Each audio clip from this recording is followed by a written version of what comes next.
Welcome in. This is Can-Am Fantasy Football Podcast on YouTube. And hey, thank you so much for tuning in. We're really looking forward to getting you as one of our subscribers. We're currently doing a drive for 500 subscribers. And what better way to get you as a subscriber than to be chatting about the AFC East? We're going to be previewing the AFC East. We're going to be chatting about the Patrick Mahomes mega extension. And we're going to kick things off talking about Cam Newton. So anyways, as I was saying, we're doing a drive for 500. We need 500 subscribers. And once we hit the 500 subscriber mark, we're going to be giving away a signed Amari Cooper jersey. That's right. One of those 500 subscribers is going to be receiving a signed Amari Cooper jersey. Devan, Christodoulou is joining us. He is the lead singer for Wild Dove, and he is an amazing, amazing fantasy football player and amazing individual in general. How's it going, Devan? Ah, shucks. Thanks, Ryan. I'm doing well. It's great to be here. I'm stoked That's about awesome. this. Well, you happen to be the resident Patriots fan, so we're going to be talking about Cam Newton. So why don't we go ahead and kick that off? It's interesting. We've got a lot to talk about in this episode, but Cam Newton being the QB of the Patriots, there's a lot to look at here because we haven't quite seen a mobile quarterback in Bill Belichick's offense. No, and actually, in the Patriot community, what was being tossed around as Tom Brady was getting up there in age, and the NFL started to change its ways and how offenses were produced, the running mobile quarterback started to become more and more of a thing. And Bill Belichick was interested in that and wanted to look into bringing that into the offense. He was really interested in Lamar Jackson, as far as I'm told. And, of course, that didn't. They ended up drafting Sony Michel instead and won the Super Bowl. So I guess no complaints there. But anyways, I guess not. it's changing. The times are changing now, and I know Bill Belichick was interested in a mobile quarterback. You got that in Cam. Can he still produce at that high level? That remains to be seen. But some of those workout videos that we're seeing, he looks ticked off about the fact that they didn't keep him. He looks ticked off that no other team other than the Patriots were willing to sign him. And he looks good. So, I mean, we'll see. Well, I mean, that's interesting. You mentioned Cam being ticked off. Why wouldn't you be if you were a former MVP of the league? Let's just take a look at some of these stats here. Now, on the left-hand side, we've got stats from his 2015 MVP season. What an amazing stat line right there. Not the most passing yards, but of course the rushing yard upside was always something that would keep Cam constant in the conversation as far as QBs for the fantasy community. One of the interesting factoids that I found out earlier today was anytime that Cam has played a full 16 games, he's finished no lower than the top 5 quarterbacks. So that's a really interesting thing. Of course, 2019, you see he takes a nosedive. Unfortunately, of course, still hampered by those injuries and whatnot. So, of course, a pretty big issue going forward. And the big question mark, especially with, the presence of COVID-19 and whatnot, we're really going to wonder, what Cam are we going to see? Are we going to see the MVP Cam come back? I mean, if anyone can coax that out of anyone, it would be Bill Belichick. But, I mean, he did have shoulder surgery during the offseason as well. What do you think about that, Dev? Well, the thing from what I'm not a medical expert, so I have no idea what I'm saying right now. But from Nice. the stuff that that I've done some research on and tweets I've read, apparently this type of injury to recover from takes a full year. Oh, wow. So by the time the season starts, I could see it being a little bit of a rough go in the beginning, especially without these preseason games, less preseason games, and like you mentioned, COVID. We don't know how if the team's going to be able to get together and get used to each other and get used to the playbook and whatnot. But having said that, I think injury, I think he should be okay by, my guess is like week 2, week 3. But So does that mean we're going to be seeing some Jarrett Stidham behind center then? Potentially. Yeah. It all depends. There's so much up in the air, but yeah. Well, what about this talk about the idea of Jarrett Stidham actually being the quarterback to go to? I've heard some people, and of course, like when it comes to the Patriots, it's hard to tell what's going to happen. But what about people in the fantasy community talking about the fact that maybe Jarrett Stidham, maybe Belichick was high on him to begin with, and that Cam is actually more of an insurance policy, if you will. Like, could you imagine Cam actually riding the pine in place of Jarrett Stidham? No, um, I don't want to say throw that out of the window entirely because Mm-hmm. how it works in a Bill Belichick team is nothing is guaranteed. Your position is never guaranteed. You have to earn your spot weekly and through training camp and the whole year. It doesn't matter how big of a name you are, what you've done. It's what are you doing now? What are you doing are you buying into the system? Or are you buying into the Patriot way? So Right. if Cam Newton comes in there with an ego and isn't really falling in line, then I could definitely see that happening, I get like that that's the easily. Patriot way, but I mean, if Cam Newton walks in into that locker room, like if I'm a player, I want Cam to be my quarterback. I can't imagine anyone else being that. And I'll take Cam kind of like however he is. If he's able to play, I'd much rather him. I know that currently we have him ranked as QB 15. And here are our current QB rankings. We got these from Fantasy Pros. It's all half point PPR, as you can see there. Cam Newton listed as our 15th quarterback off the board. What do you really think that? Do you see Cam Newton being able to climb at all during the offseason if we see him practicing with the Patriots? I do. Not too much though. I could see him falling at like around 12 maybe. But yeah, if it's looking good and if we see that he's throwing and he's with the team getting reps in and whatnot, I could go up because it is Cam Newton and he was a dominant fantasy producer for years and he's proven to do that. He's just had a little bit of injury bad luck. He's not that old. So yeah, no, certainly I could see it going up there.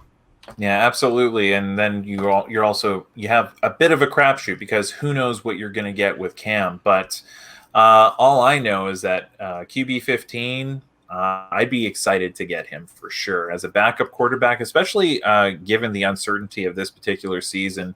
I think a lot of people who want to counter the idea of like someone suddenly off your roster, let's say your main quarterback is gone. It's great to have a backup QB.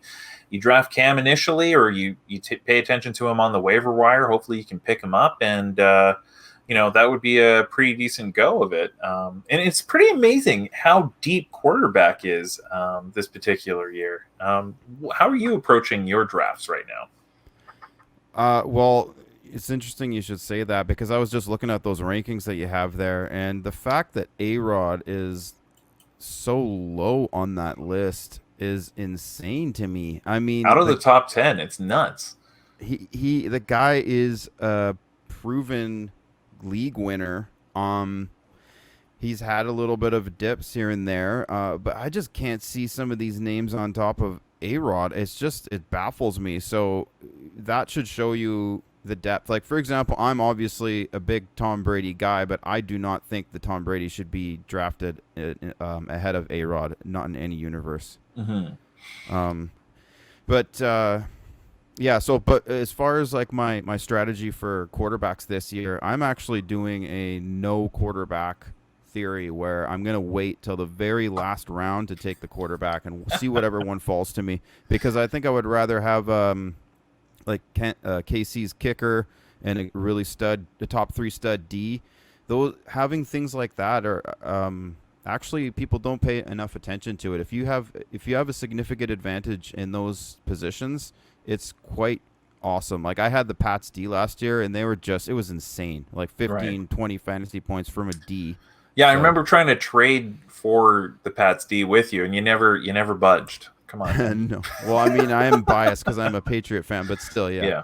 Yeah. But yeah, so your plan is going QB completely last. So is this consistent across all formats of leagues? Like, obviously, if it's a 2 quarterback league, I feel like that's impossible. You can't really do that. But I mean, like when you're looking at things like, say, a 10-man, 12-man, 14-team league, are you still looking at zero quarterback as an option?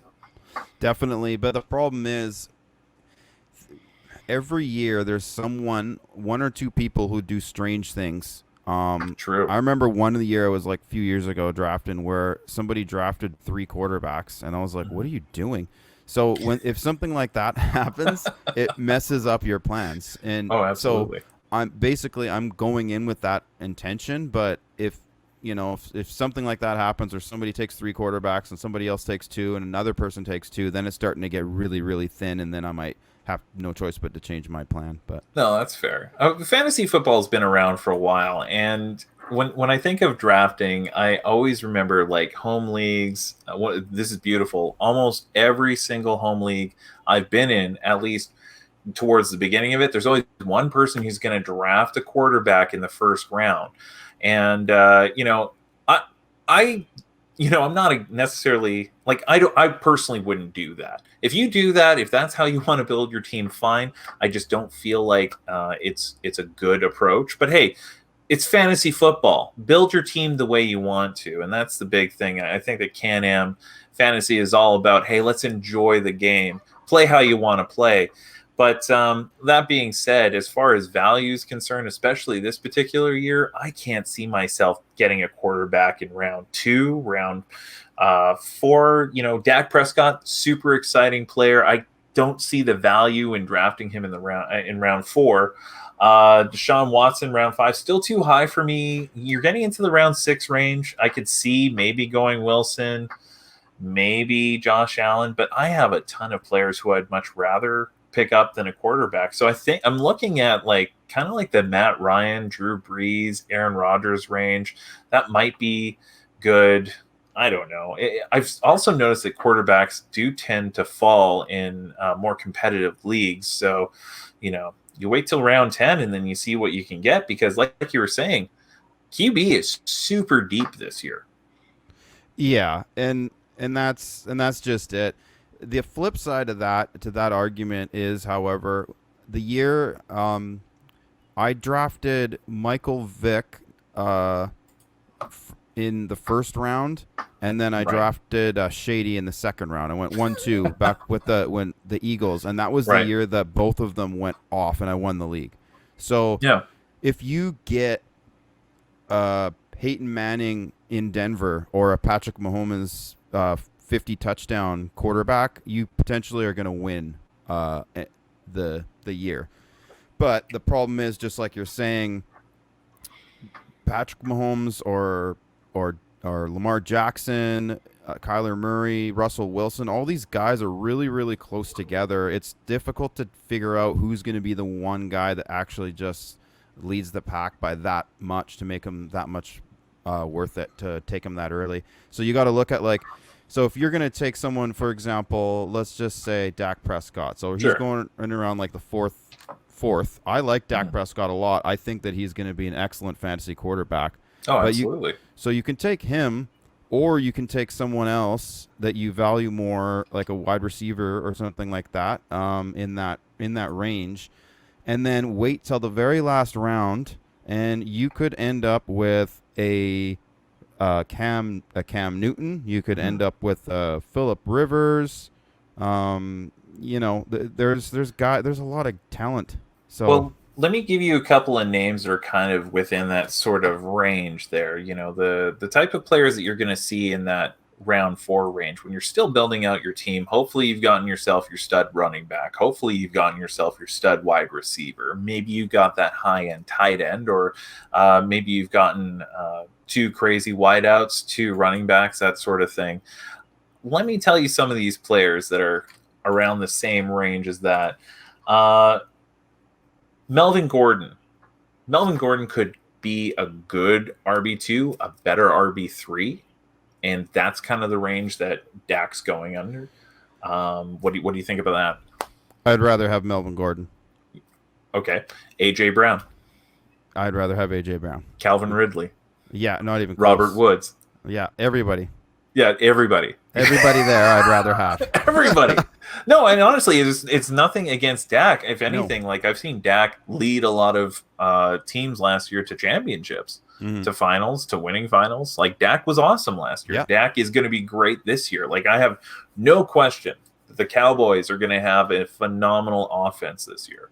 Like I'm just so excited for them. They've got so many great skill players, and you add CeeDee Lamb. I mean, it's a great situation for sure. So I feel like the Cowboys are a good bet this year as far as like team composition. I want to have some Cowboys on any one of my fantasy teams this year.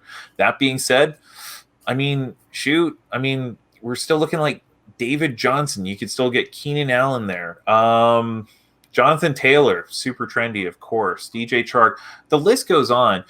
The way I like to build teams, especially this year, like and Devan and I have done quite a few mock drafts so far this particular year, and I really like getting out of the first 4 rounds with 2 stud running backs. That's kind of the way I've been playing it recently. I've found that, I've really liked my teams when I do that. I've gone to wide receiver a few times. I feel like I'm kind of like, well, I would like more running backs. I don't know, but Devan, you know me, I'm kind of really into running backs. So Especially this year, I've noticed that Oof. they're going like fast, So and furious. fast. So I guess they always kind of do that though. But there's a lot of wide receiver depth, so I feel the same way. If I'd rather go running back. I've done it, played with it a bunch of different ways, and so far I feel the safest with running back. Yeah, I can't agree with you more. Well, we are going to be talking about some of the running backs in the AFC East, but let's quickly. No, unfortunately, I don't have a graphic for this because this literally happened just before we decided to film today. Patrick Mahomes has just signed a contract extension with the Kansas City Chiefs for 10 years, $503 million. Now, the moment that he signs, he gets $477 million in guarantee mechanisms and the ability to have outs if guarantee mechanisms aren't exercised. There's no trade clause. He's the first $500 million player in the history of professional sports. Like the most money that any professional athlete has ever made. And he's not simply receiving $50.3 million per year for a decade. There's a bunch of incentives, bonuses, guaranteed conditions. This deal might be bigger than $503 billion. Like, which is nuts. It's more money, like $500 million at least is pretty much what this is.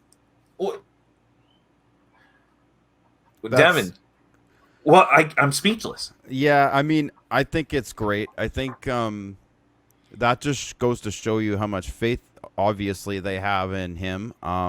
He is just won the Super Bowl and Super Bowl MVP, and he is incredible.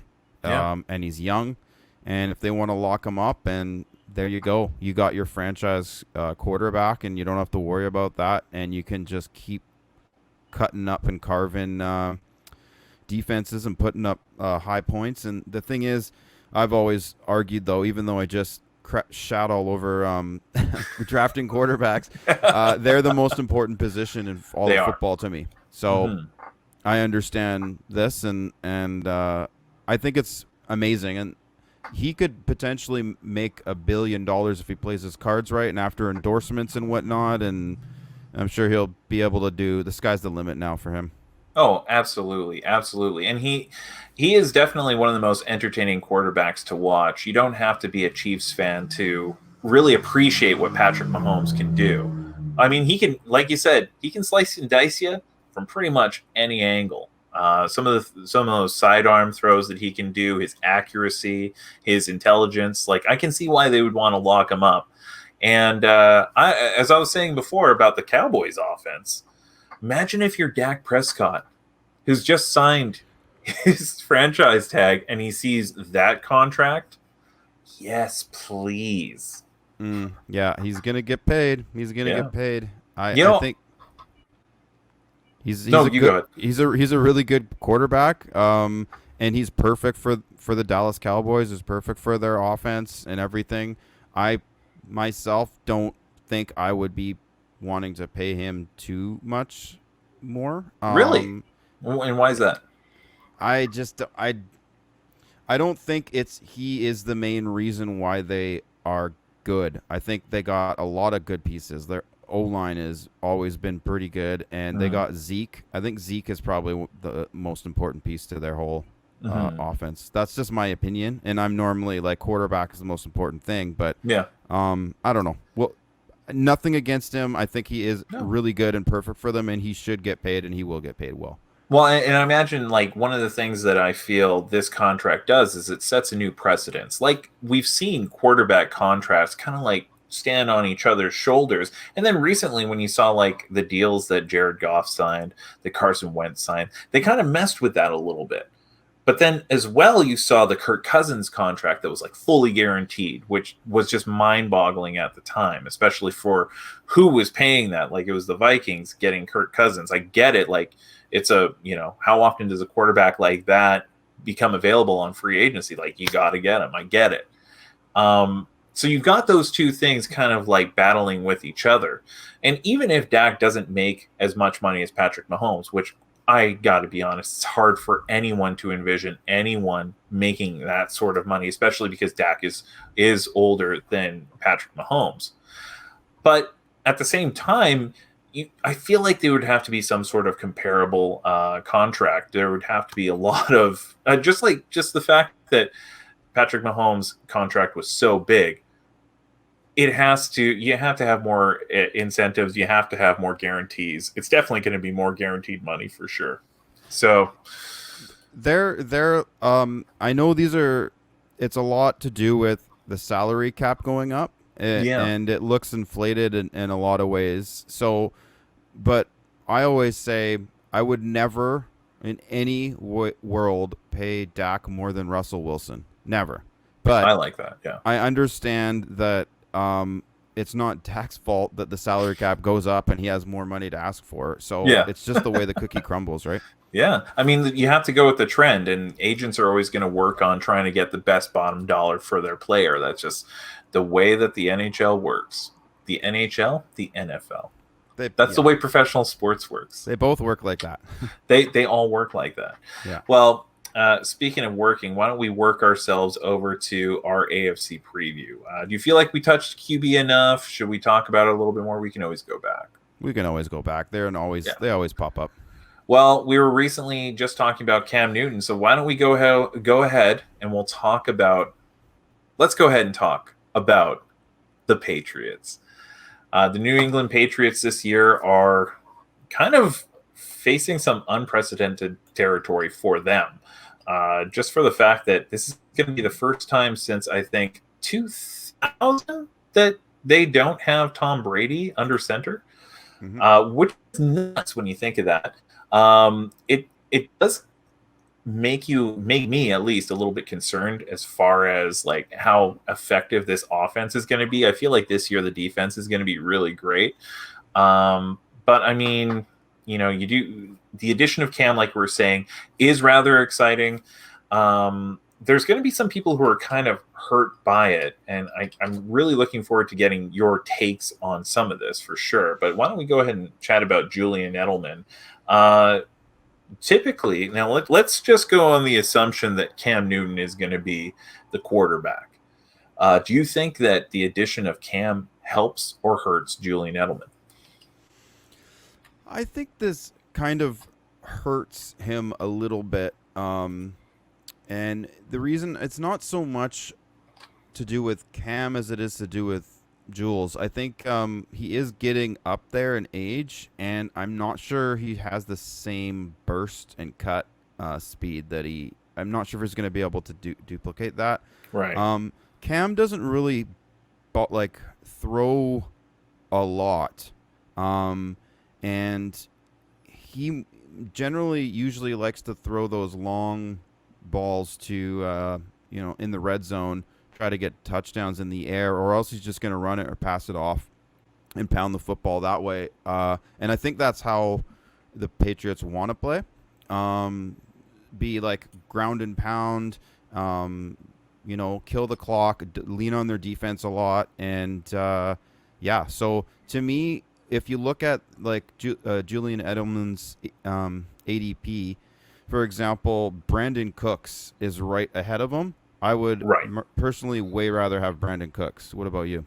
Yeah, absolutely. I feel like it's such an interesting conversation to have about that whole Texans offense. So Brandon Cooks, of course, it's going to be a new team for him. But what Brandon Cooks can do, and you know this well because he used to be on the Patriots.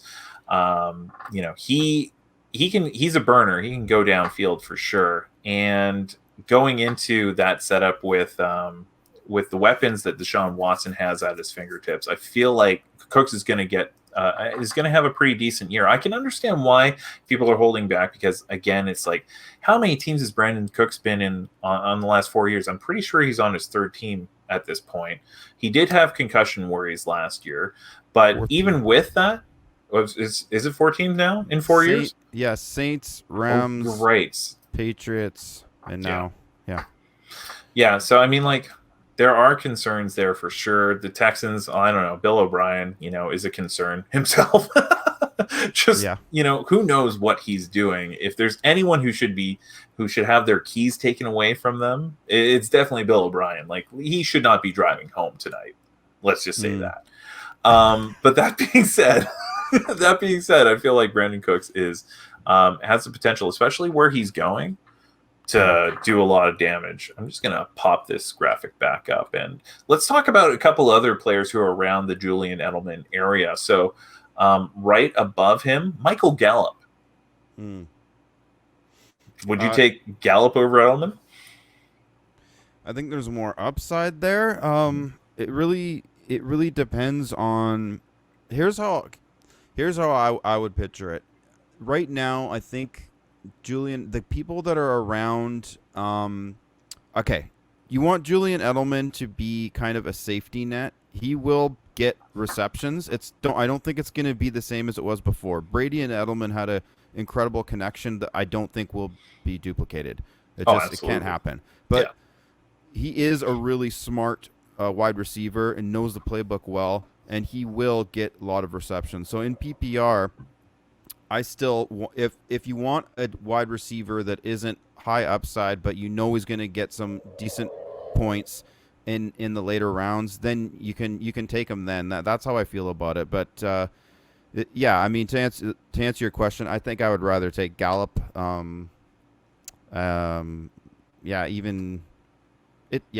Sorry. No, that's perfect. I would take Gallup. I would take Marquise Brown is right there. Like, I would take some Hollywood right there. I would take Marvin Jones in that same area. Will Fuller. And these are all players who are going after Julian Edelman. And that's, like you said, I just feel like the connection that he had with Brady was kind of like a once-in-a-lifetime type thing. Like, it's just such a special connection that those two had that, not that I doubt that Edelman will get his. He will, but I don't know. There's a lot of players with more upside in that same area that I'm gunning for.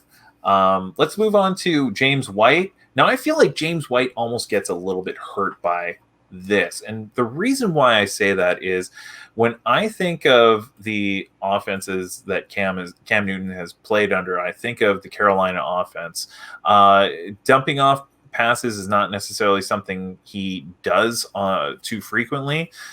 He'd rather hand it off or take the ball running himself. Yeah. Or throw it downfield. So I feel like those are like Cam's three, real talents. And checking down, I don't feel is one of them.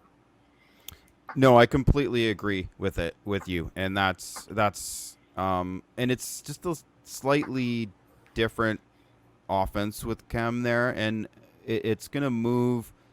It's not Tom Brady. So Hmm. it's gonna morph into a little bit of what Cam likes to do as well, and some of the things that Cam does well, Brady doesn't do well, and vice versa. So it's just James White will be solid, but again, it's the ADP thing. You look at who's around him, and you just like I would rather take Ronald Jones. Yep. J.K. Um, Dobbins, yeah, Tariq Cohen. Well, I don't know, maybe. Who else? Kieran Johnson. Okay, maybe not. yeah, Phillip Lindsay, Keyshawn Vaughn. yeah. Uh, Marlon, I'd rather take Marlon Mack. Marlon Mack there, yeah, yeah. Alexander Madison. Like I'd almost be wanting to get some of my handcuffs in that range over James White, which Yeah, is crazy because he's done so well over the past few years. Kind of like going under the radar, being kind of trendy, like going slightly below, say like a 102. And then you get him, and then you can throw him in your flex almost any time. He's almost like a safety net. I don't feel like he has that anymore.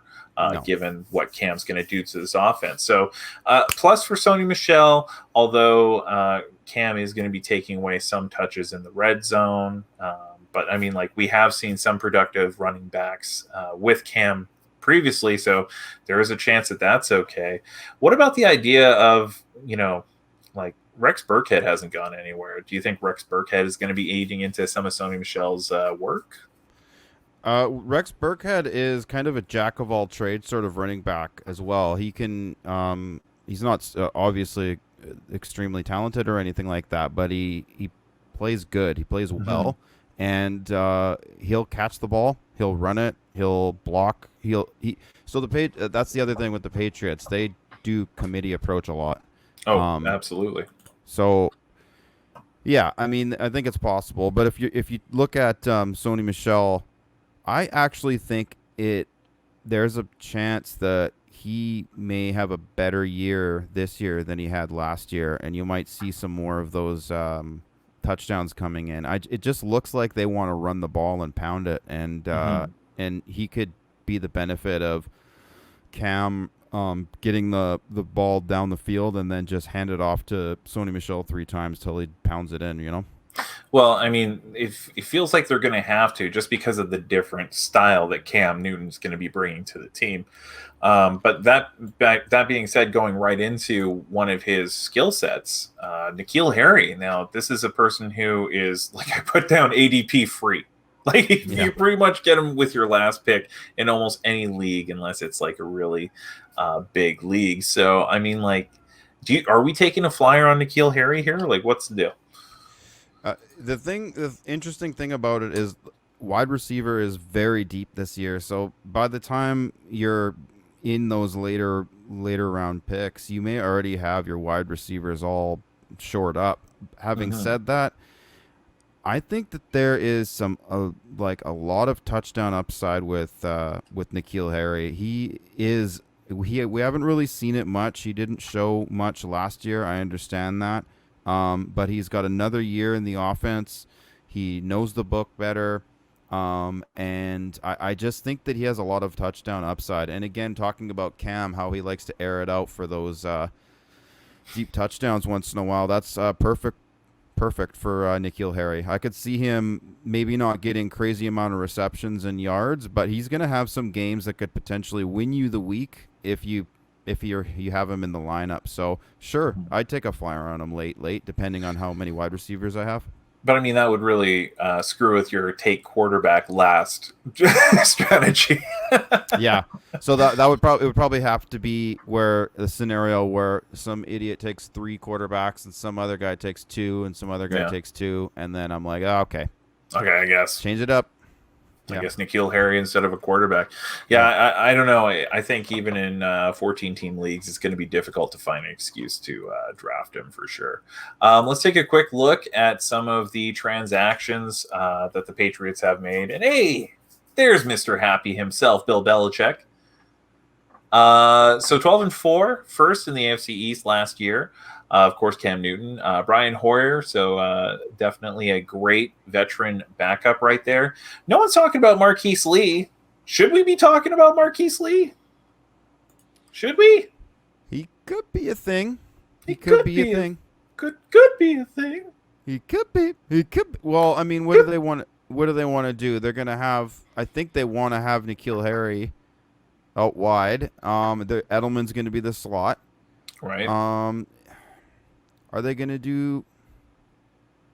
I don't know. I don't want anything to do with them. I'm gonna tell you. Yeah. No, I love that. Yeah. No, and it's actually kind of interesting. Of course, Tom Brady leaving the Patriots, that's like the big news. That's the thing that everybody's focusing on. But there's a couple of really big Patriots veterans that are gone as well. Steven Gostkowski and James Devlin. I thought that, and that's the thing, you being a Patriots fan would really appreciate the fact that James Devlin is gone, and they picked up Dan Vitale to replace him, I suppose, I guess. I don't know. But that's one of the things. James Devlin was a big part of that offense. Absolutely. He was huge, very important to how the offense moved. And again, another one of those jack of all trade players. But again, Bill Belichick finds these guys that may not be extremely good at one thing, but they're good at multiple things and they play hard. And I'm sure he probably already has an eye on another guy who might be able to fill that role pretty well. Well, maybe it'll be Dan Vitale. Who knows? Yeah. Next up, we've got the Buffalo Bills. I'm going to kind of do this backwards and just go directly to the player transactions. Now, it's interesting because they're over under for wins this year. Now, they finished with 10 wins last year. For this year, the over-under is currently at 9 wins, and I find that kind of surprising because I feel like the AFC East is wide open. And some of those additions are spectacular. Specifically, of course, Stephon Diggs and Zach Moss in the draft. And I mentioned Josh Norman just because, not because he's all blustery and whatnot, but I do feel that he still has a lot left as far as being a shutdown corner is concerned. He still has it. It's just Washington is a dumpster fire. So I really think that that's an improvement. And if they can get better defense, which is crazy because they were so good last year, I feel like they actually are one of the teams that we should be looking at. Like, I feel like this division used to be a one-team division. It used to be the Patriots, and then who the hell are these other guys? But this year, I feel like the Bills have a legitimate chance to not just make some noise, but take the division. I know you're a Patriots fan, but am I crazy? No, you're not crazy. They're a really good team. And the thing is, I know on paper the Patriots keep winning and they keep winning the div, but I sit and watch these games that they're playing against their division rivals, and they're hard-fought, tough games. So absolutely, we end up winning, but it's always usually really close. And especially a team like the Bills last year, they gave us a run for our money, and now they're even better. Like Stephon Diggs instead of Zay Jones. Hello.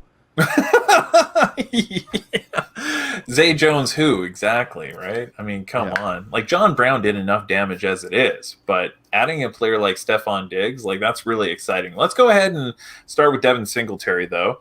RB25, his ADP at the 47th spot, 47th pick. So you're looking at late 4th round, early 5th, depending on what sort of league you're in. And I'm just like, I don't know. I'm having trouble with Singletary this year. I don't think he can repeat the efficiency that he had last year. Definitely, the TDs are an aberration, so I feel like he's due for some positive regression for touchdowns. But the efficiency, like those last 4 weeks, you don't normally see running backs that be that good. And I feel like running back especially, that's not a sustainable sort of thing. Yeah, he's an interesting one because at first when I was starting to look into rankings and ADP, he was one that I didn't really want to touch at first. But now actually that I'm thinking about it more and I'm looking back at it, he was really good last year. He was really good. He didn't really give them any reason. Like, there's no reason why he won't start as their number one RB, and he'll get a lot of looks right away. So if he is what he was last year, I think he'll just take the job, and then maybe if he gets injured like he did last year, then you have Zach Moss. Now the ADP, that's the question. So it's who is around there that you would rather be taking if you're drafting. Well, I mean, like when you're looking at Singletary, oh my gosh, my computer decided to go crazy. That's okay. Ay, caramba. Ay, ay, ay. So we're going off the rails. I just said Dingletary. Dingletary? Oh my God. I stopped myself, but I did it. I was like, and it's like, no, I'm going to say it. Dingletary. No, just let's lean into it. Yeah. You know, because every now and then you need a Dingletary. Oh yeah, everybody needs a little Dingletary in their life. Would you rather have Raheem Mostert or Dingletary? Oh, well, you know where I stand with that. You're a Mostert guy. I am definitely a Raheem Mostert guy. It's crazy because I know it's a trap. It's a trap. It's totally a trap. But like seeing him running as the RB1 for that offense, one of the most exciting things this past postseason.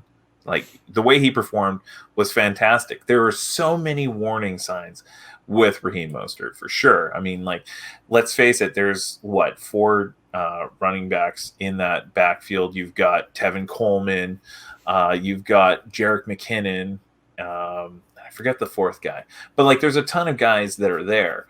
So Tevin Coleman's going to get his. What is this going to look like? Is he actually going to go ahead and is he going to be the RB1? Like, I imagine he's going to be the RB1, but what does that even mean in a Kyle Shanahan offense? For Raheem? Yeah.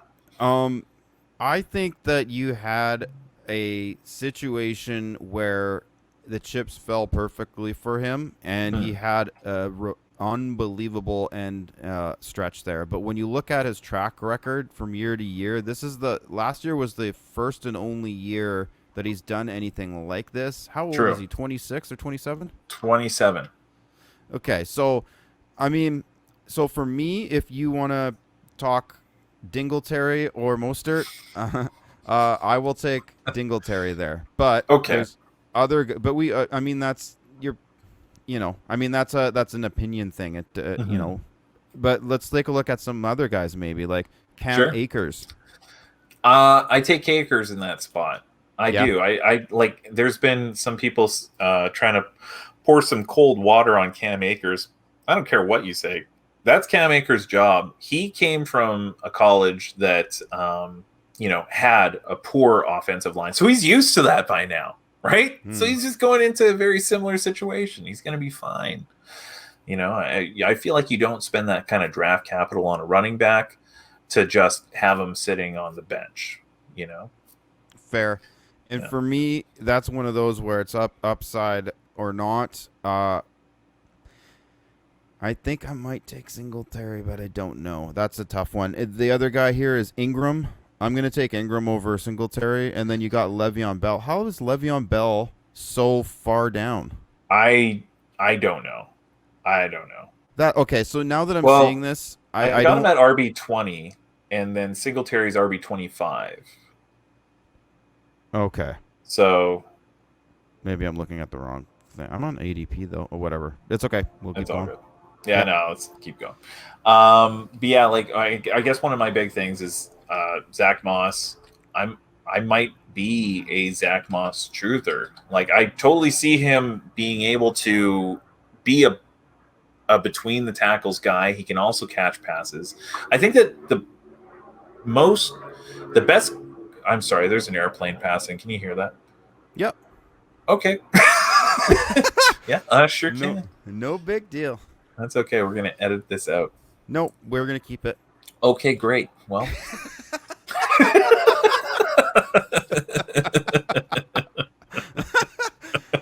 Awesome. Sorry. Zach, carry on. Zach Moss. Sorry. Right, Zach Moss. I think that the closest comparable right now in the league to Zach Moss is Kareem Hunt. Interesting. Think about it. Think about some of those runs that you saw him break off for Utah last year. Mm-hmm. kind of Kareem Hunt-esque. I don't know.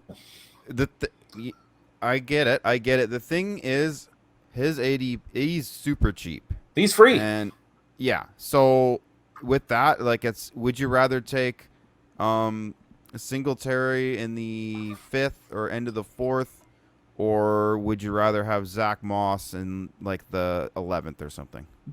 Zach Moss in the 11th easily. Like that is something I'm happy to do at any time, is to jump up and grab Zach Moss, just because I feel like, not that Singletary is a bad back or anything like that.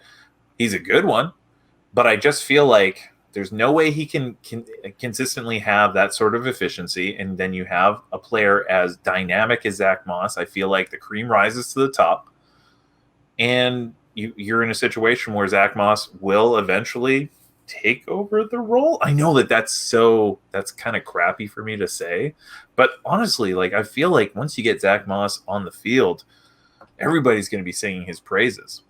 It's only a matter of time. Well, I'll give you this. Based on ADP alone, I'm gonna have to agree with you. I'd rather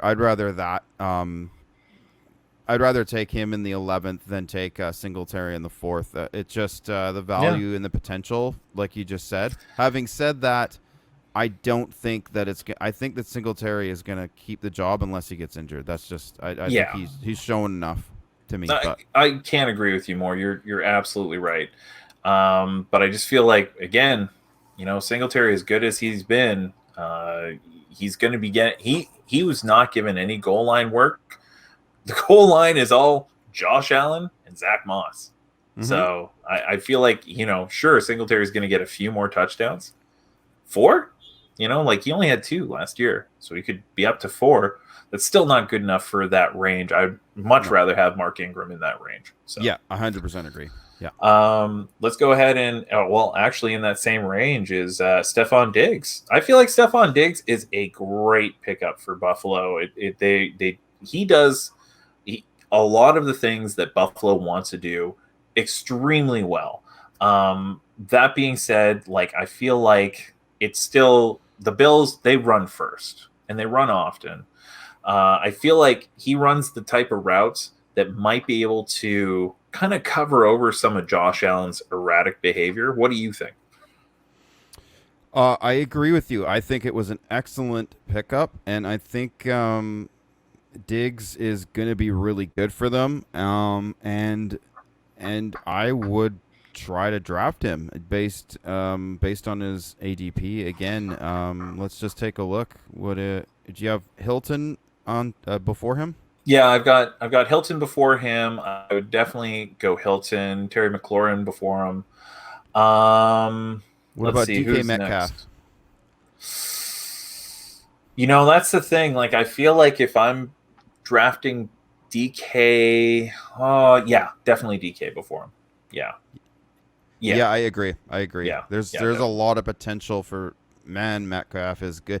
Why did he drop so much in the real NFL draft? I mean, his combine hype was through the roof. I guess it was because there were some stories about him not understanding the playbooks that well and route running very well. Well, in college, he was only asked to run so many routes. So that was like the big knock. And because he only ran the routes that he was told to run, for some reason, people were saying, oh, well, he only does this, and accepted that as gospel, not thinking that he had the capacity to kind of expand his playbook more. And boy, did he ever. Being a Seahawks fan, watching him play, like, ooh, he's fantastic for sure. I still want Lockett before him.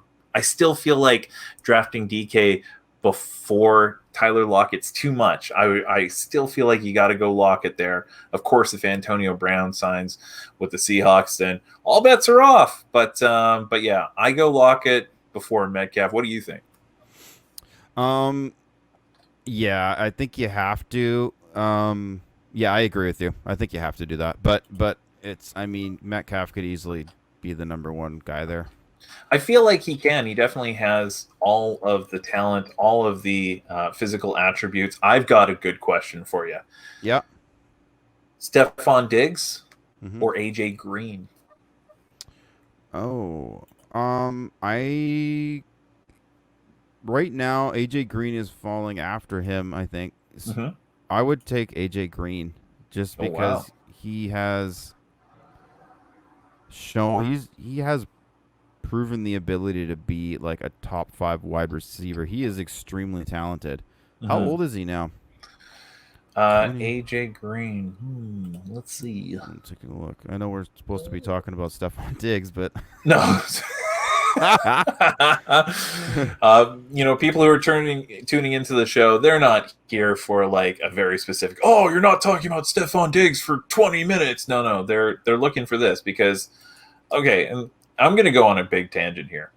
I think, and this is really important. I feel. Uh, we decided to do this whole fantasy football thing, so we're going to be doing episodes. Hopefully we're going to do them frequently. And, if anyone's joining us, thank you so much. Do hit subscribe. Drive for 500 is going on right now. So if you subscribe, the first 500 subscribers, we're actually doing a giveaway of a signed Amari Cooper jersey. So definitely subscribe, hit the notify bell. We appreciate anything. Hey, we're just a bunch of dudes talking about football. And like one of the things that kind of bothers me about some of the content that's being delivered to the fantasy community is when there's certain people who are kind of like, you can tell they're taking credit for everything you're doing. I'm not talking to Devan, although maybe I am kind of talking to Devan. I'm talking to you, the viewer. If you're watching our show, I'm hoping that we can provide some good information for you. I'm hoping that we can help inform your decision. At the end of the day, it's your decision. And I want you here, and I want you here chatting with me and my buddies. That's what this whole podcast is all about. It's not about us preaching to you or telling you, oh, well, there's a certain science and math and blah, blah, blah. No, that's not fantasy football at all. Fantasy football is so we can enjoy ourselves. Maybe, if you enjoy drinks, have a couple drinks, and we can bullshit about football. It's great. That's my rant.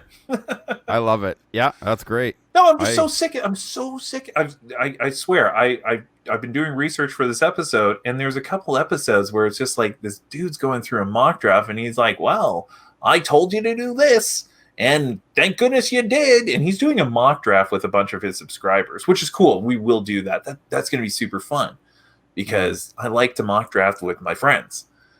But he's acting like, oh, and then they listen to me, and because they listen to me, they're going to do this. So I'm going to do this because I'm so smart. But I told you to do this. It's like, it's disgusting, man. It's just like, what the hell, man? It's fantasy football. Let's have fun. This is exactly, and the way I'm going to say it is I have no idea what I'm talking about. I'm not a football expert. I just love football, and I love fantasy football, and I've been playing it for a fairly long time now.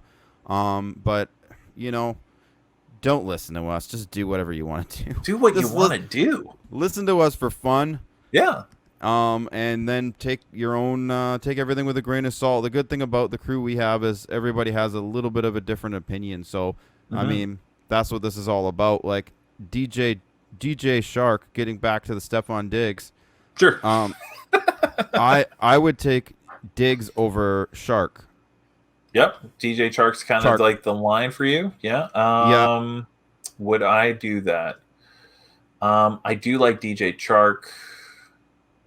Wow. No, he's pretty far down there. Yeah, I would still go Chark. I would still go Chark over Diggs. Yeah. Yeah, I feel like I would have to. Let's see. What is the okay? So Jarvis Landry. No, I would do Diggs. I would do Diggs as well. Tyler Boyd. I would do Diggs. Diggs. Michael Gallup. I would do Diggs. Diggs. Okay, so I think that Jarvis Landry is kind of like the line for Stephon Diggs. But we kind of established that some of the same people in that same tier, we would much rather go with them than Diggs. As soon as you get to the next tier down, then that's when all bets are off. Now, you actually happen to have Josh Allen as your keeper in the Can-Am Dynasty League. He's currently being drafted as the QB7, which is great because he finished QB6 last year. Can you repeat? I think so. What are your thoughts on Josh Allen? He is a really, really consistent and safe quarterback. He runs the ball a lot. He's just improved every year from year to year, and now he's coming in his third year, if I'm not mistaken. You're correct. I think that he's gonna just get better. But the one thing that I really love about him is you don't have to worry about him. You can just put him in there, and you know he's gonna give you an easy 20 fantasy points because he runs so much. And Well, that floor that you get as a running quarterback, that's something that's invaluable. And that's one of the things that I guess that's why we see Aaron Rodgers actually falling in drafts this particular year or for the last couple of years, is just that you get such a fantastic floor from running quarterbacks. You really do. It's just safe, and I think he is going to be better, more touchdowns, and the team's better. So, yeah, he could he could do some damage. I wouldn't take him over A-Rod if I'm drafting, but yeah, but he's really good. Yeah, I mean, you're keeping him for what, like a 9th round keeper cost? Yeah, that's easy. So, it's funny because in Can-Am, my strategy to draft quarterback last I can't do because I kept a quarterback. Man, I keep like contradicting myself over and over and over again. This is definitely what I'm gonna do, except for this one time when I'm definitely not gonna do it at all. My plan is to do it, but yeah, I mean, Josh Allen for a 9th. It's just nice. It's too easy. It's too easy. It's just it's safe, and I feel good about it. Like I can roll him out there, and I don't have to worry about him. Yeah, 510 rushing yards last year and 9 rushing touchdowns, and I feel like definitely given that offense, that Buffalo offense, he's definitely going to be able to. Like I feel like he repeats that easy. I feel like he gets that. I don't feel like he goes too much more, but I feel like kind of penciling him in for about 500 yards and say, like, even if you want to go conservative, 8 touchdowns, I think, yeah, 8 touchdowns sounds about right. Just pencil him in for that. Like that is your floor, and that's only his rushing, So hopefully, like we were saying with Stephon Diggs, that kind of improves the whole accuracy bit, which, like you said, he's been improving year after year. Let's quickly talk about John Brown, wide receiver 39. ADP 94. So, Smokey definitely came back with a great season last season. Of course, once you get Stephon Diggs in there, though, I mean, like, I don't feel like this is an offense that can support 2 wide receivers, 2 fantasy relevant wide receivers. No, I tend to agree with you. I won't be taking him because I'm not sure what you're gonna be getting out of him this year with Stephon Diggs there. So yeah, I just won't be taking him. And that's probably why he fell as far as he did. Wide receivers in that range, we've got Christian Kirk, which he fell because of the addition of another wide receiver, DeAndre Hopkins, of course. Deebo Samuel, he was going maybe about 5 spots up before his injury. Let's see here. Mike Williams. Do you go John Brown or Mike Williams? I'll take Williams. Okay. Do you go John Brown or Deontay Johnson? Deontay Johnson. In a heartbeat, yeah. Darius Slayton. Kind of questionable. I think I don't know. I guess I would take John Brown, but I don't feel good about either one of them. Well, yeah, I mean, like, I just feel like with the Giants, I feel like get the cheap. If you're gonna go down that route, get the cheapest one of them. So, like, maybe just get Golden Tate or Sterling. Golden Tate's the cheapest one out of all of them right now. Sterling Shepard's really close there. Emmanuel Sanders or John Brown. I would take Sanders, and I would take Golden Tate over both those guys over John Brown. Oh, wow. Yeah, I feel like John Brown is not in the right place. I feel like he should be even lower. Like, I just don't believe that they're going to be able to sustain 2 wide receivers, and I feel like Stephon Diggs is the number one, especially with how much draft capital they gave up to get him. Like, I feel like there's no way that John Brown is going to be fantasy relevant. I agree. I think he's going to have a couple blow-up games here and there. But, yeah, you're not going to be able to figure out when those are going to happen, I'm afraid. Absolutely. We briefly talked about Zach Moss probably taking over the Frank Gore role. Let's go ahead and talk about some blowing up. Miami. Miami blew up their team. This is, and Wow. it's, it, yeah, look at that. I didn't have room to put all the transactions, all the notable transactions, but right at the top there, we're going to be talking about both Matt Breida and Jordan Howard really quick here. Tua Tagovailoa. I said that slightly wrong. That's okay. I'm sure he's used to that by now. That's a really exciting prospect. Of course, it is going to be. I feel like it's going to be Fitzmagic to start the season. What do you think? Without question. Yeah. It's Yeah. Fitzy. The amount of work that they did on the O line is definitely exciting to see. Austin Jackson, oh, what a pickup there! The fact that they managed to get him in the second, like that's pretty impressive. And then Ted Karras. I don't know too much about Ted Karras. What would you say? You're the Patriots fan. Uh, he's okay. He's solid. Mm-hmm. Nothing spectacular. He's solid. That's Mm-hmm. what I would say. Cool. And then I did have to note that, of course, it's going to be a new offensive coordinator in Chan Gailey, who is a long experienced coordinator in the NFL. Do you know anything about Chan Gailey? Not much. I don't Sorry. either. No. You know what? Maybe I'll do a little bit more research the next time we do this, give a couple of factoids. All I know is I've heard Chan Gailey's name a lot. I'm sure you have too, viewer. Thanks for joining us. Subscribe. Yeah. Again, we don't know what we're talking about. We don't know. But let's go ahead and talk about the number one player, the highest ranked player for your Miami Dolphins, and that is Devontae Parker. He's the wide receiver 22, going off the board with the 58th pick. What do you think about Devontae Parker? Is it just another flash in the pan sort of thing? I mean, last season, he did great once, of course, Preston Williams was gone. Do you think he's able to just is this the breakout that we've been waiting for years? Yeah. I think so.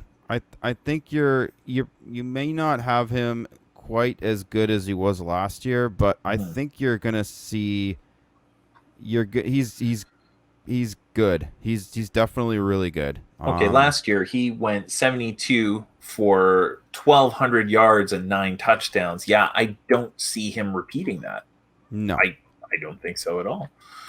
The thing is I so how I feel about this team though is I don't want really anyone on the Dolphins except for Parker, but Wow. where he's going, I think they're gonna have to air it out a lot. Like they're gonna just be throwing the ball because they're gonna be playing from behind a lot. I don't think they're gonna be running that much, although they Mhm. want to. I don't think they're gonna be able to. So they're gonna be taught like airing it out like crazy with Fitzy. And Parker and Fitzy had some chemistry, so I could see it still continuing. But I'm Yeah, not sure if I honestly. would draft him where he's going. Oh, definitely not. And I'm going to go ahead and name a few players in just a moment. But like this is kind of the trend that I've noticed as you and I have been talking. I feel like a lot of players who are in the AFC East are actually going to be falling down draft boards, and they might be able to be a bit of a bargain if you're willing to wait on them. But I feel like the prices that we've been listing so far, it just seems a little high. Like I feel like with the re-edition of Preston Williams, that you can't go like, okay, let me give you some examples. Like definitely Devontae Parker, I don't feel like he's going to repeat what he did last year. So even slight regression. Here are some of the wide receivers who are around that range: Keenan Allen, Tyler Lockett, DJ Chark, DK Metcalf, Terry McLaurin, T.Y. Hilton, Stephon Diggs. I pick all of them over Devontae Parker. Yeah, see, I actually I might take Parker over Allen. Really? Yeah, I'm not sure if Allen how if it's gonna be the same deal for Mm-hmm. Allen without Rivers there. I really don't know what to think about it. Mm-hmm. Yeah, I think that's I can understand being worried about that, especially Tyrod Taylor not throwing as much as Phillip Rivers, definitely not as downfield as Phillip Rivers. But I feel like for what Keenan Allen does, I think he's going to get his. The person who gets hurt the most in this situation is Mike Williams. Yeah, yeah, yeah, yeah. I Yeah. can see that. So So sorry, who are some of those other names again? Then, so for yeah, me, absolutely. I'd probably do Parker over Allen. Uh, But who are some of the other ones? so yeah, so like this whole tier starts with Keenan Allen, then after that Tyler Lockett. Okay. Yeah. I'd take Lockett easily. Yeah. Yeah. Yeah, in a heartbeat, right? Yep. DJ Chark. I'd take Parker. Wow. Okay. DK Metcalf. I'd take Metcalf. I take Metcalf as well. Um, Terry McLaurin, Scary Terry. Um, I think I might take Scary Terry. I would too. T.Y. Hilton. I'd take Hilton. Stephon Diggs. I'd take Diggs. Yeah. So it's interesting. That tier is kind of the way it's kind of structured. It's always interesting because, like, keep in mind, this is consensus between industry experts on Fantasy Pros, which is a great way to kind of for me, I feel like it's invaluable when I'm prepping for my drafts. But yeah, some of the numbers I definitely am questioning. Like for me personally, I think I take almost all of those players over Parker just because I feel like Preston Williams is the truth. Before Devontae Parker's true breakout, Preston Williams looked like he was the wide receiver one there. And like for someone who again is practically free, if you wanted to take a flyer on what happens if Preston Williams comes back and is the one. I know it's on a bad team, but having Preston Williams as like your wide receiver 5, wide receiver 6, and if he returns, say like even wide receiver 2 on that's league winning value right there, buddy. Yeah, no, I completely agree. It goes back to my point of I think they're gonna have to air it out a lot. Oh, definitely. Yeah, but I mean, so for me, it's just the only guy I want on this team is Parker, but I'm not gonna be Right. able to draft him because there's other people that I want ahead of him. So I won't end up with any Dolphins on my team unless maybe I just decide to take a late round flyer on one of the other receivers like Williams. Right. But like, so you wouldn't be interested with like say Jordan Howard or Matt Breida on your team. They're going pretty much in the same area as your RB5, RB4, RB5. You're saying you wouldn't want that? No, who else is around that area? Yeah. So in that range, Sony Michelle. Well, I'm not even going to ask you that. Yeah, Damian Williams. I'd take Williams in a heartbeat. Yeah.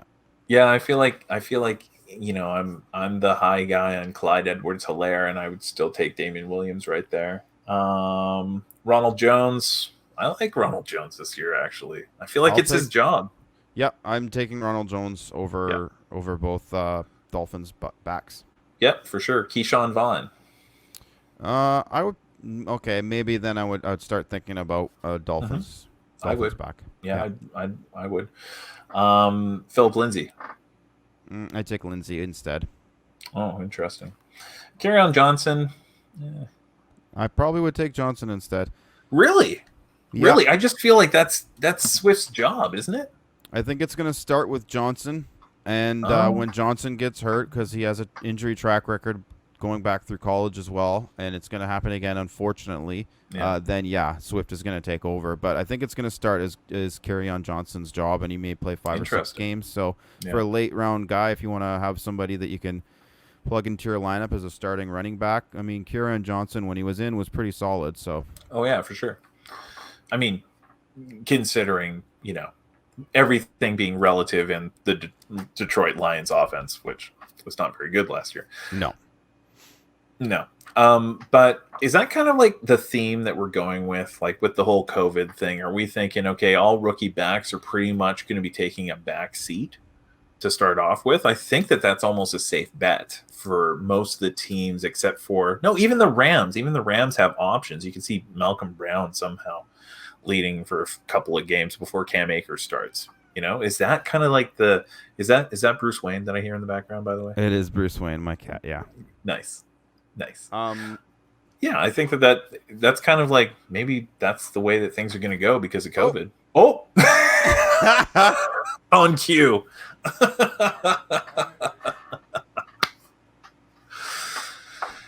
Cats know these things. He wanted to be on camera, so. Well, mission accomplished. They know. I swear, cats know. I know. He knew. Yeah, he knew. He knew what he disagreed. He disagreed with you, so he wanted to. Yeah. Okay, sorry. Where were we? Talking the idea of rookie running backs are going to be starting like a few weeks later than they normally would because they don't have time to do a full camp, or just kind of like the weird way that camps are going to be this year. Yeah, I agree, and I think that it's a concern. Even talking about this, like even for veteran players on new teams, I think it's a concern, and it's a concern for everyone.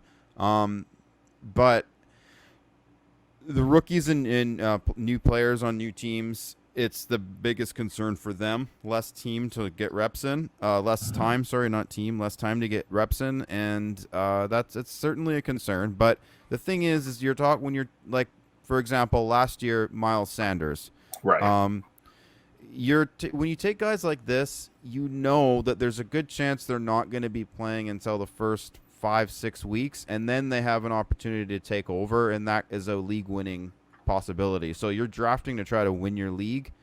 You want to have a nice balance between playing it safe and shooting for the swinging for the fences, so to speak. Right. Well, I think that's a safe way to look at things. I'm still going to draft Clyde Edwards-Helaire everywhere. Mike Gesicki as tight end 14. I'm actually kind of surprised at this too. Like comparatively, you're looking at, mind you, I don't know much about a Chan Gailey offense, but for some reason, Chan Gailey and tight end seem to go hand in hand in my mind. I don't know what I'm even talking about. But I mean, we're talking about an ascending talent. He's a threat in the red zone. He's 6'6". He's a monster. He kind of like reminded me of, say, like I'm not going to say Gronk in front of the Patriots guy, but I mean, he's super talented. There's some things to like about him for sure, but again, I just won't see myself ever drafting him, or I'll like stick to my guns. I'm probably not going to end up with any Dolphins on my team this year, just how it's looking. All right, that's fair. So who's around him, like Gesicki? Jonnu Smith is going after him. Noah Fant is going before him. I would take Jonnu over Gesicki. Gronk. I would obviously take Gronk over Gesicki. Austin Hooper. I would take Hooper as well, yeah. I don't know about Hooper for me. I think I'm out on Hooper altogether. Jared Cook. I would take Cook. Yeah, I would have to. Okay, let's see some TJ Hawkinson. Yeah, TJ Hawkinson's around that same range. I feel like I go Gesicki easily over Hawkinson. Yeah, I do too. Yeah. Dallas Goedert, why is he really low on? Well, he's right below him. He's right underneath Jonnu Smith. I would take him over Gesicki. Ooh. But I mean, he's a tight end too on his own team. I know he's like what? Like are the Eagles just going to be throwing to tight ends and good luck everyone else? I mean, I don't know. Their wide receivers are very thin. Yeah, super thin. And so yes, you saw them doing it last year, 2 tight end sets, and as well, like they're going to throw to the running backs a lot and mix and match, and still wide receivers. So I think they have enough. And Deshaun Jackson. And D-Jax, but he just gets injured he'll play 2 games, go off, and then done. Give me him for the first game. Give me him for the first. I'll draft him so I can just put him in my flex for the first game. And he'll go off, and then he'll be injured after that, and he'll be like, okay, great. You did what you had to. Yeah, exactly. Yeah. So, for the Eagles, I think that there's enough to go around with Carson for Goddard. and Ertz both to be viable. I think Right. that they can both potentially be the two top 12 or top 10 tight ends on their Wow. team. Yeah. But I think that only speaks to just the dumpster fire that tight end can be. yeah, But I'll tell you what, over Dallas Goedert, I would want whoever the tight end on the Seahawks is. So whether it's going to be Greg Olsen or whether it's going to be Will Disley Disley, thank you. I want that guy over Goddard. is Disley gonna be back? I don't know. He was really good. I should research this stuff. I'm a Seahawks fan. Oof. Yeah, Gonna he get was really slayed. good. I have had high hopes for him, but then I didn't really Yeah. realize he was that banged up. So Yeah, it was just one of those things, man. We could have really used him during the stretch too. We went through so many tight ends last year, but it's the NFL. It's a rough sport. That's the way that goes. Speaking of rough, do you want to move on to the Jets? yes. Did we talk about everybody on the We talked enough. Jets? Yeah. Jets. Okay, notable additions. We've got Brashad Perriman coming over from Tampa Bay. A couple of tackles. Mekhi Becton, super exciting player. So that's definitely going to help that line. George Fant, I don't know where he slots in as far as the Jets are concerned, but I was kind of sad to see him go. I mean, our O-line was kind of disastrous as it was, and losing someone like that, kind of sucks. But that's okay. Denzel Mims out of Baylor. Now that's going to be an exciting wide receiver. Let's go ahead and take a look at the players that we're dealing with. Of course, we're talking Le'Veon Bell, RB20, with an ADP of 39. He had 245 carries last year that only accounted for 789 yards and 3 touchdowns. That's pretty rough because I've had him on some championship squads before. I've won championships thanks to Le'Veon, and it's horrible to see what this offense has done to him. But is it the offense or is it the player? I think it's the offense. And a little bit of the player. It's difficult for a running back to go to a new offense and learn everything all over again, and it's not the same situations, not the same offensive coordinator and everything. So new quarterback, so it's a mix of both. So that's why I think that Le'Veon Bell is falling too much in these drafts. I think that he is too good to be that bad, and I think he's just going to be better this year. So. Yeah, he can keep on dropping, and I'll be picking him up. Well, he's currently at the bottom of his tier right now. No, sorry, David Johnson is just below him. So do you go Bell over Johnson? Yeah. Okay. Bell over James Conner, his former heir apparent in Pittsburgh. Yeah, I take Bell over Conner. Really? Oh, okay. Yeah. Injury reason? Yeah, and I just think that Bell is extremely talented, and more time with that team, more time with the offense. It's I'm taking Bell. Bell, even with Bell, please. Bell, please. Even with Adam Gase being Adam Gase and the way that he just completely devalues talented athletes. Still. Yeah. Okay. Bell, please. Okay, Bell, please. Melvin Gordon. Hold on. Melvin Gordon. I'm gonna do Bell. You're gonna do Bell. Wow. I'm gonna do Bell. I mean, new offense, so I get that. Okay. Chris Carson. Okay, what's going on with the Seattle's an interesting one because Chris Carson, they keep handing him the ball last year and he keeps fumbling it. He sure does. And he's good though. Like he plows through, he breaks tackles, gets touchdowns, but he 7 fumbles last year. 7. Oh, that's brutal, man. So I don't know if he's gonna be. because of that, I'm very concerned about that. Right. I'm actually shocked that they just kept giving it to him. But maybe they were just didn't really trust any. Do you know why they kept doing that? Uh, because Pete Carroll really likes him. Well, he kept on recovering too. I don't know. I don't know.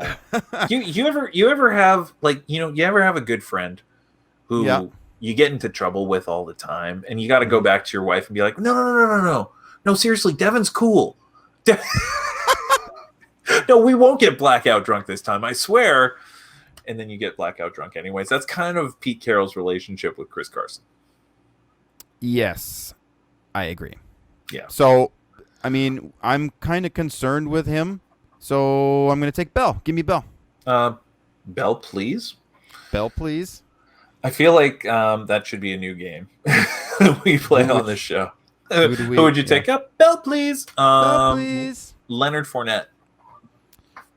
Um, I'm gonna take Fournette. Okay. Okay.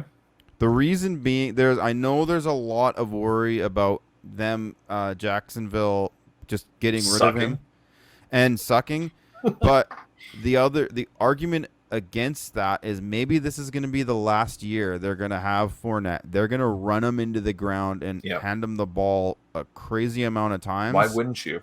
And Why then he wouldn't you can if you're go off and Jacksonville? yeah, and then he can go off and get a big contract somewhere else, and they can be done with him, and so Yeah. they can get what they need out of him. So It's because almost of win-win. that, yeah, and there is that concern that they're not happy with him and they let him go, and if he ends up somewhere else, and it could be a whole thing. But based on if assuming that he's going to stay in Jacksonville for the whole year, I think he's going to get a crazy amount of touches, and Yeah. that usually equals some kind of fantasy success. It has to. It has to, right? Even if you're on a bad team. I don't know. It's tough because when there was talk about Leonard Fournette being traded, and we were just talking about Chris Carson, I was like, man, wouldn't it be cool to have Leonard Fournette on the Seahawks? Because I'll tell you what, Fournette on the Seahawks would be beautiful. It would be beautiful. I feel like he'd be a great fit for our offense. And, as much as people like to crap on Fournette, I feel like he's a talented running back. I feel like he's a talented athlete. Not that, like obviously all the NFL players are talented athletes in some form or fashion, but I feel like he is actually a really good middle of the NFL running back. He's super talented. Well, let's take a look at his stats last year. I mean, Sure. in 15 games, he had 1,152 yards Okay. and only one fumble. Yeah. That automatically beats Chris Carson, huh?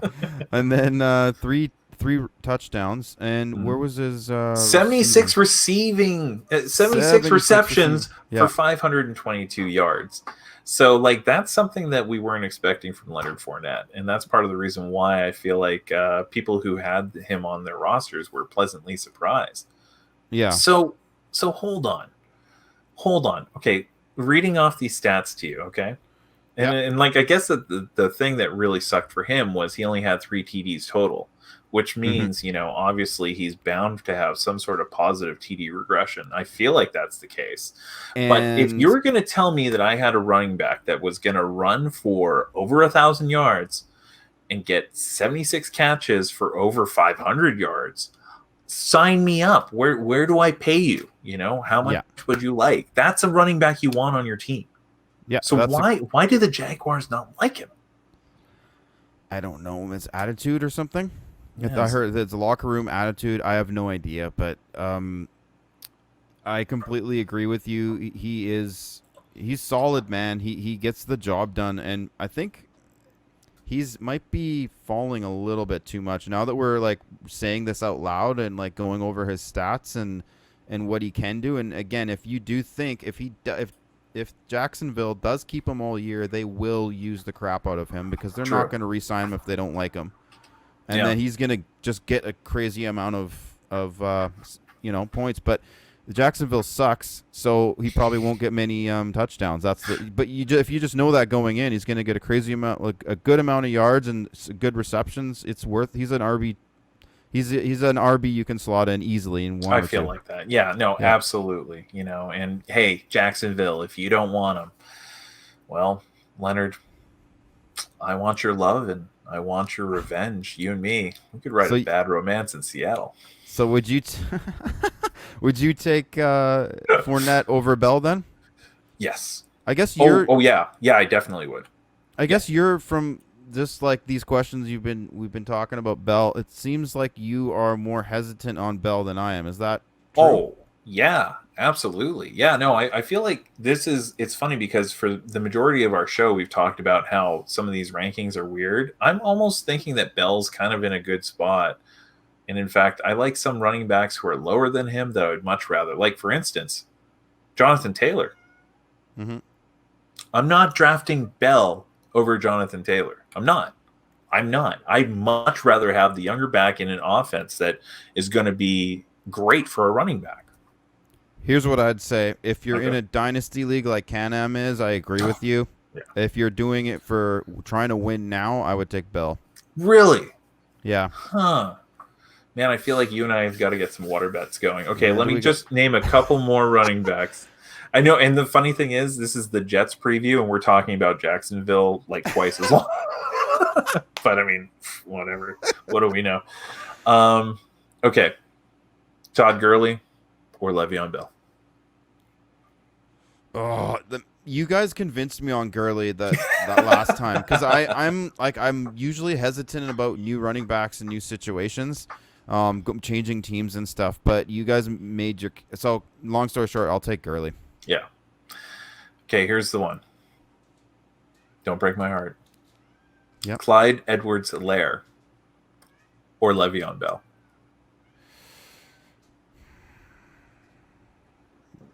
You're gonna hate me, but I'm gonna take Man, Bell. yeah, you get. I'm not going to kick you out of the stream. I'm Here's not. here's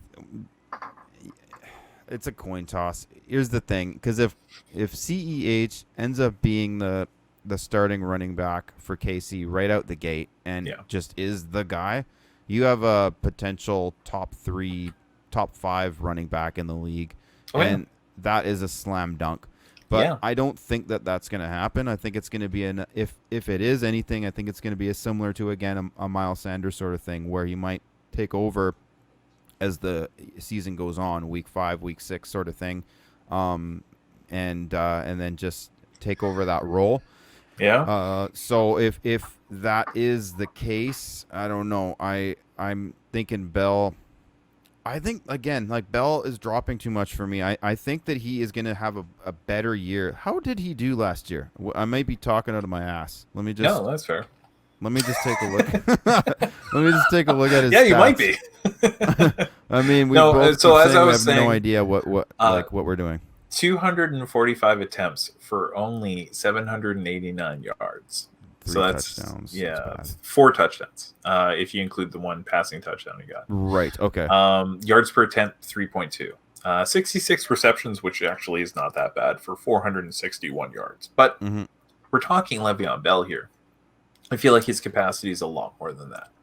And this was his first year in the Jets offense, and that's Mhm. again like my Yeah. concern that I had with Gurley in the beginning. I play a running back on a new team. This Right. can happen. This is his second year on this offense. He's more familiar with it. I can definitely see some positive regression for, especially with touchdowns. If he only had 4, come on, mark me down for 7 all day for Yeah. Bell. Yeah, no, I mean, like, if we're going to talk about positive TD regression, that's definitely there. But here, let me just tell you one thing about CEH. I haven't said it to the other guys. I'm telling you because you're my friend. The other guys are my friend too. Friends. Before you do this, okay, yes. if I were to need to go get a drink, should I wait till after you tell me this, or should I do it right now? You should definitely wait. This will Okay. be really quick. Okay. So, of course, he's going 30th overall. Clyde Edwards-Helaire is going 30th overall, right? So you want to have some guarantee there, Yeah. right? You want to have a good floor. Yeah. Of course, I get that. But let's say you want to be risky like me. His ceiling, even if he only plays 14 out of the 16 scored games, is within the first, is like RB3. Not a joke. Not a joke. He could be the RB3 missing a couple of games. Like the top ceiling, if everything goes his way, he could be the top running back in the league. And this isn't hyperbole. This is just fact. This is just when you look at that offense, when you look at Andy Reid wanting to get him, when you look at the offense that he's in, the Chiefs, and how he's going to integrate into that offense. I know Damian Williams is there. I get that. Clyde Edwards-Helaire is the talent. He's the running back going forward, and I tell you what, get on board. Get him in Dynasty if you can, because it's going to be a fun ride. And I'll tell you what, his ceiling, literally sky's the limit. I totally get what you're saying, and that there's a reason why in several mock drafts I've been taking him, because I think that again, if you're trying to draft, you want to draft to win your league. So if it does mean that if I am right and he's not going to be playing until later, it does seem like, oh my God, that was a lot to spend on somebody who's only going to be playing 10 games or something like that, hypothetically. Sure. But if he is that good, you have a guy going into your playoffs that is, if his ceiling is, as you say, the number up to the number one running back, then that is a league-winning running back right there. And it doesn't matter that you didn't have to play him for the first few weeks. So if you are concerned like I am about that, then you just got to make sure that you draft wisely for that. So get some guys that are safe and are going to be there for you in the beginning of the year, just in case that my feeling is right. Here's the thing. Damian Williams, he's coming off a Super Bowl, should have potentially been MVP performance. Yeah, and he absolutely. really came on the end of the year there, and they respect him. Sure. So I think it's his job going in. And we'll see what happens. Right? I mean, but wasn't that the same thing with Sony Michel when you guys won the Super Bowl? What happened the next year? Yeah, like he had a dominant Super Bowl performance. Not quite, the level that Damian Williams had, but I mean, where are we drafting him now? Yeah, I think he's gonna. We've already talked about Michelle. I think he's gonna be better this year. But anyways, no, CEH is definitely. You want, like, why would you not want to get him? I'm just saying, when you take him, just have that in consideration. You could. I mean, here we are on KC. What team we're supposed to be talking right now? The Jets. So it's going to be a theme of all of our episodes, I think. Yeah, we're going to go way over the board. Anyways, you want to take him. You could take him and Damian Williams with how they land, and that's fine. It's true. So, that'd be fine, yeah. Yeah. And I'll tell you what, if the split is 60-40 and Clyde gets the 40, with that, potential, he's doing change of pace, passing down work, catching passes from Patrick Mahomes, dude, maybe having that split doesn't even matter, and he still ends up your RB1 for the year, or like even the early weeks. I'm saying, 3, like, because you could take him in 3 and then Damian Williams in 6, and that's like seems high to pay for both of them potentially, pretty high. But I mean, then you have that safety of having whoever the number one running back is on KC. So, or if they end up both being relevant, then you can slot one in the flex. Yeah, and it's just that's me slotting multiple things in the things. Should we get back to the Jets because they're so fun to talk about? Let's try to like.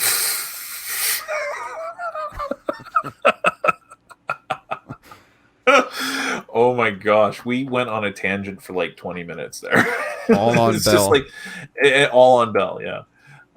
So I mean, like, hey, that's cool. Jamison Crowder. Okay, so one of the things that I would say is it's interesting how he's got a 3-year deal with the Jets, $28.5 million, $17 million fully guaranteed, and all he did in his first season was, post team high marks and targets with 122, receptions with 78, receiving yards for 833, and receiving scores with 6. One of the interesting things about Crowder is that he's going as the wide receiver 45, which is pretty decent for that sort of production. Do you think that he'll be able to repeat what happened last year, or will he be even better? I think he can repeat. I think he's kind of one of those safe. I think he's a safe wide receiver. He's not a flashy new toy that is you're super excited to draft, but he's one of those guys that you can kind of lean on for a higher sort of floor. And again, it's another year with that offense Yeah, and Darnold and everything. I think it could go better for him. I think it potentially he could be better, but definitely certainly he could repeat. well, can we say safely that he's the cheapest wide receiver one this year in any draft? I Yes, I think think so. so. I Yeah. think so. I think so. Who's going around the same range as him right now? Emmanuel Sanders. I guess for the safety net you're going to want to take Crowder. I I'm think guessing so. Sanders is going to have some potential bigger weeks where like 3 touchdown weeks. I don't think Crowder has that potential, but I Yeah, think week to week for safety high floor you want Crowder. absolutely. And it's funny because you and I think, are the high people on Sanders compared to everyone else in the world right now, which is fine. That's just the way these things go. Anthony Miller. I take Crowder. I take Crowder too. Let's see. Mm, CD Lamb. I take Crowder. I take Crowder. Mike Williams. I take Crowder. I take Crowder. Okay. So this one's so I'm going above his ADP now. Darius Slayton. I take Crowder. I take Crowder as well, and I like Darius Slayton. Hmm. Deontay Johnson. That's where I think I might go Johnson. Interesting. You? Interesting. That's the thing, because like my head wants to go Crowder and my heart wants to go with the person who's inhabiting Antonio Brown's role, Yeah, even if it's not Antonio Brown. So I kind of, and I usually draft with my heart. So Deontay Johnson, saddle up. yeah. Yeah, it's close though. It's close. Yeah. Let's try. Okay, two more. This one's above, and this is like the top of the tier. John Brown. Crowder. I still go Crowder, which is, again, like I feel John Brown's in the wrong spot. Hmm. Okay, this one is below Crowder. This is actually the next tier down. Hmm. Golden Tate. I'm interested in Tate because I'm interested in Tate too. he's a PPR guy, and I think yeah. But I'm gonna still say Crowder, but that one is very interesting to me. That was the only one that I was kind of interested in. But yeah, I feel like Crowder. So like Crowder's pretty much in a good spot, I feel. Rashad Perriman or Denzel Mims. These are Not the touching two. Not going to touch either. They're free. They're completely free. Don't want them. No, No. no. Well, I mean, we can do this ADP and take a look at who's around there and Bell, see. please. Oh, sorry. That's Bell, please. Give me some Bell. give me some Bell. Let's see. Hold on. Let me load this up. You're not going to be taking any of these guys. Come I'm on. not. There's no Denzel way. Mims. Mims. No. Mecole Hardman is above Perriman. Yeah, I'm taking Hardman easily. Okay, well, let me just say that I would take Mims over Perriman because I just don't believe in him. I don't believe in it at all. Yeah, that's fair. Okay, Henry Ruggs. I take him over Perriman. Yep. Alshon Jeffrey. Yep. I'll take neither. How about that? Here's the thing, Jeffrey, he's very injury prone, clearly, but he Sure. is the number one wide receiver for the Eagles. So Is he, or is Deshaun Jackson, who's also injury prone?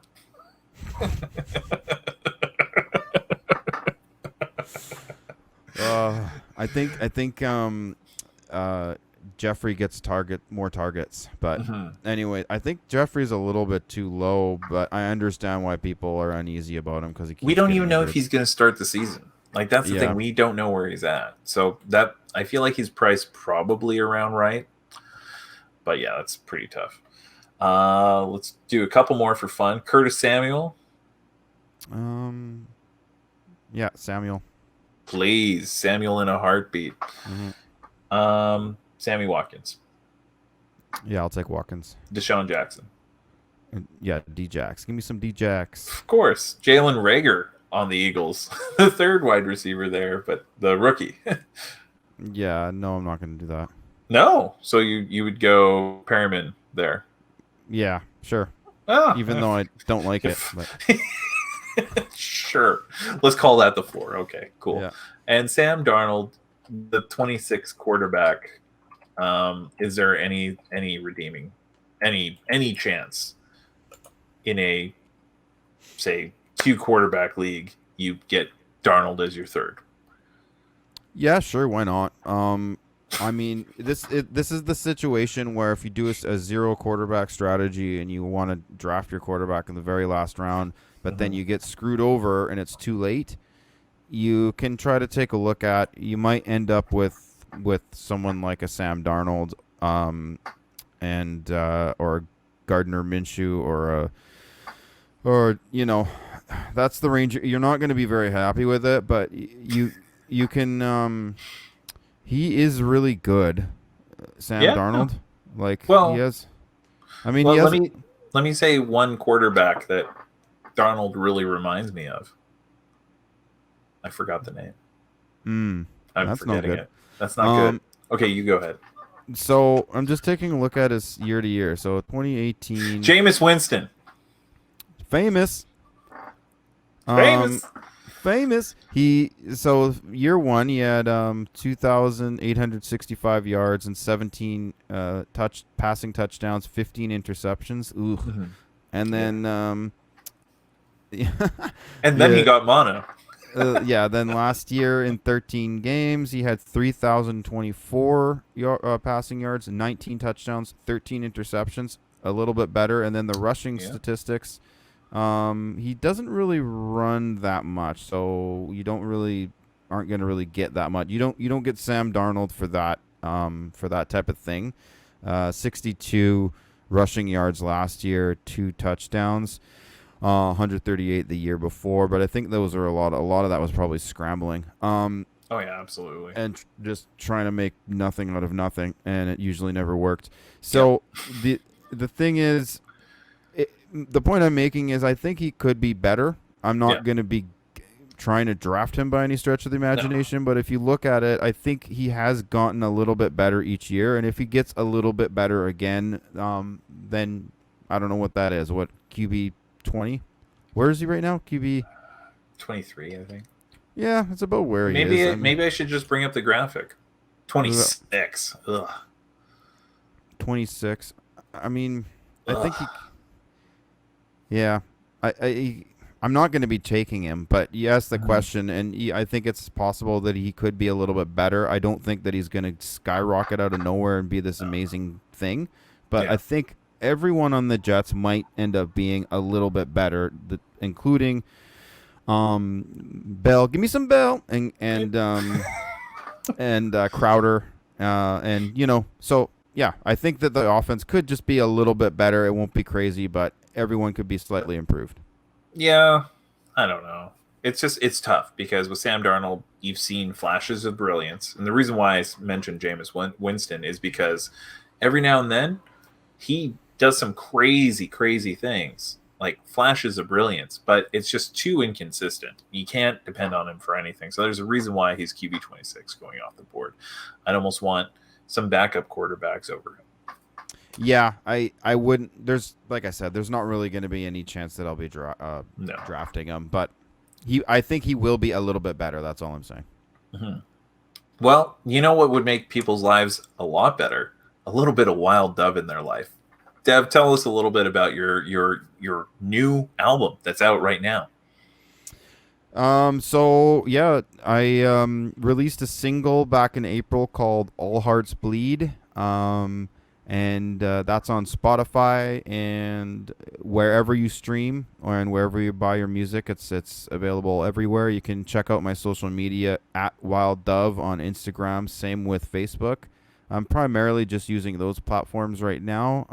And then I had a EP released, Bound for Glory, following up to that as well. 6-song EP.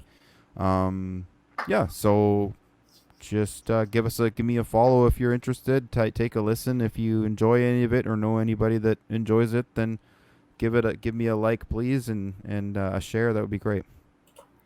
Awesome. Well, thank you so much for joining us today, Devan. And we're out of time. We've taken up a lot of time, but hey, we appreciate you staying through to the end of the show. So, hey, give us a like if you can. Subscribe. Again, we're doing a drive for 500. And once we have 500 subscribers, we are giving away a signed Amari Cooper jersey. So go ahead and hit that subscribe button, hit the notify bell. We're going to have much more content for you real soon. Thanks so much for joining us. This has been Can-Am Fantasy. I'm Ryan Phillip Lamb. Good luck in your leagues this year.